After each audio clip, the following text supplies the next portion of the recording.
নমস্কার বন্ধুরা, আজকে বলবো বৌদ্ধ পূর্ণিমার মধ্যে কোন কোন উপায় করলে জীবনে সুখ শান্তি ফিরে পাবেন। বৈশাখী পূর্ণিমার তিথিকে বুদ্ধ পূর্ণিমা বলা হয়ে থাকে, কারণ এই তিথিতে স্বয়ং গৌতম বুদ্ধ জন্মগ্রহণ করেছিলেন।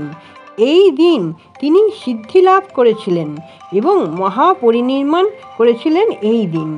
বৌদ্ধ ধর্মাবলম্বীদের কাছে এটি একটি বিশেষ দিন এবং পবিত্র দিন। ভয়, ক্রোধ, লোভ পরিহার করে গৌতম বুদ্ধা সারা জীবন অহিংসার বাণী প্রচার করে গেছেন। বৈশাখী পূর্ণিমায় বিষ্ণুর নবম অবতার রূপে গৌতম বুদ্ধ জন্মগ্রহণ করে বলে সকলে মনে করেন। এবার জেনে নিন বুদ্ধ পূর্ণিমার দিন কোন কোন কাজগুলি আপনারা করবেন। এই দিন সকাল সকাল উঠে গঙ্গায় স্নান করুন। পুরাণ অনুযায়ী এই দিন গঙ্গায় স্নান করলে পাপ নাশ হয়। গঙ্গায় স্নানের পর ব্রাহ্মণকে কিছু দান করলে বিশেষ পুণ্য হয়। এছাড়াও এই দিন পিতৃকুলের উদ্দেশ্যে জল দান করলে শুভ বলে মনে করা হয়। এছাড়াও গরিবদের উদ্দেশ্যে অন্ন বস্ত্র দান করুন। পশু পাখিদের খাবার এবং জল দান করুন। বুদ্ধ পূর্ণিমার দিনে আর্থিক উন্নতির জন্য বাড়ির ঈশান কোণে একটি ঘিয়ের প্রদীপ আপনারা জ্বালবেন সন্ধেবেলা। এই দিন সকালের দিকে স্নান করে উঠেই কাঁচা হলুদ এবং কাঁচা দুধ দিয়ে একটি মিশ্রণ তৈরি করুন এবং ওই মিশ্রণ দিয়ে আপনারা আপনাদের প্রধান দরজার সামনে স্বস্তিক চিহ্ন এঁকে দিন।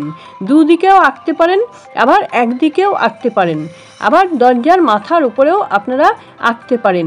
এটি অত্যন্ত শুভ ফল দেবে। আপনার বাড়িতে কোনো নেগেটিভ জিনিস প্রবেশ করতে দেবে না, আর বাড়ি সবসময় পজিটিভ থাকবে। এই দিন আপনারা সত্যনারায়ণের পুজো করলে গৃহে যাবতীয় দোষ কাটে। সত্যনারায়ণের পুজোয় আপনারা হলুদ ফুল, সাদা ফুল এবং ফল ব্যবহার করবেন। এই বুদ্ধ পূর্ণিমায় আরেকটি অত্যন্ত প্রয়োজনীয় টোটকা, যা হচ্ছে গঙ্গা জলের মধ্যে হলুদ মিশিয়ে আপনারা কলা গাছের গোড়ায় ঢালুন, আর সেই জল ঢালার সময় আপনারা আপনাদের মনের ইচ্ছের কথা বলুন। এইটি কিন্তু অত্যন্ত শক্তিশালী একটি ক্রিয়া। এটি করলে আপনাদের মনের কামনা পূর্ণ হয়। পূর্ণিমা চলাকালীন এই উপায়টি করবেন, তাহলেই কিন্তু আপনাদের মনস্কামনা পূর্ণ হওয়ার সম্ভাবনা আছে। বুদ্ধ পূর্ণিমার উপরে বেশ কিছু ছোট ছোট উপায়ের কথা আমি আপনাদের এই ভিডিওতে বলছি, যে উপায়গুলির মধ্যে আপনারা একটা দুটো পারলেও করবেন। কিছু করা ভালো, আপনি দেখে নেবেন। উপায়গুলি ভীষণ ছোট ছোট আর ভীষণ সহজ। এই বুদ্ধ পূর্ণিমার দিন আপনারা অশ্বত্থ গাছের তলায় একটি ঘিয়ের প্রদীপ জ্বেলে দিয়ে আসুন। আপনি সেটা দিনের বেলাও জ্বালতে পারেন, আবার সন্ধেবেলাতেও জ্বালতে পারেন। আবার এই বুদ্ধ পূর্ণিমাতে হনুমানজির মন্দিরে আপনারা যান। হনুমানজিকে যেভাবে পুজো করেন সেইভাবেই আপনারা পুজো করে আসবেন। লাল জবা ফুল দিয়ে, লরির সিঁদুর দিয়ে, লাড্ডু দিয়ে, ফল দিয়ে যেমন পুজো করেন তেমন পুজো করবেন, কিন্তু পুজো করেই চলে আসবেন না। এই হনুমানজির মন্দিরে বসে আপনারা কিন্তু একটি হনুমান চালিসাও নিয়ে যাবেন সঙ্গে করে। এই হনুমান চালিসাটা সম্পূর্ণ পাঠ করবেন ওই মন্দির চত্বরে কোথাও বসে। তারপর আপনারা বাড়িতে আসবেন। এটি আপনাকে প্রচণ্ড পজিটিভ করে দেবে এবং আপনার মানসিকতা অনেক ভালো থাকবে। আপনি এরপরেই বুঝতে পারবেন আপনার শরীর কত হালকা হয়ে যাবে। আর এই দিন যদি কোনো গরিব দুঃখী আপনার বাড়িতে কিছু চাইতে আসে, তাহলে তাকে কিন্তু খালি হাতে একদম ফেরাবেন না। আর নিজেদের পরিবারের মধ্যে ঝগড়াঝাঁটি, কলহ এই রকম যদি কোনো সম্ভাবনা থাকে, তাহলে খুব সাবধানে আপনারা নিজেদের হ্যান্ডেলিং করার চেষ্টা করুন। কারোর সঙ্গে তর্কাতর্কিতে যাবেন না, আর কাউকে মনে আঘাত দিয়ে কোনো কথা বলবেন না। বাড়িতে যদি কোনো অতিথি এই দিন আসে, তাহলে তাকে উপযুক্ত সম্মান দেবেন। আর এই দিন যদি আপনি কাউকে কোনো কিছু দিয়ে সন্তুষ্ট করার চেষ্টা করেন, যেমন পুরনো জামা কাপড়, পুরনো বাসনপত্র, এগুলি কিন্তু একদম করবেন না।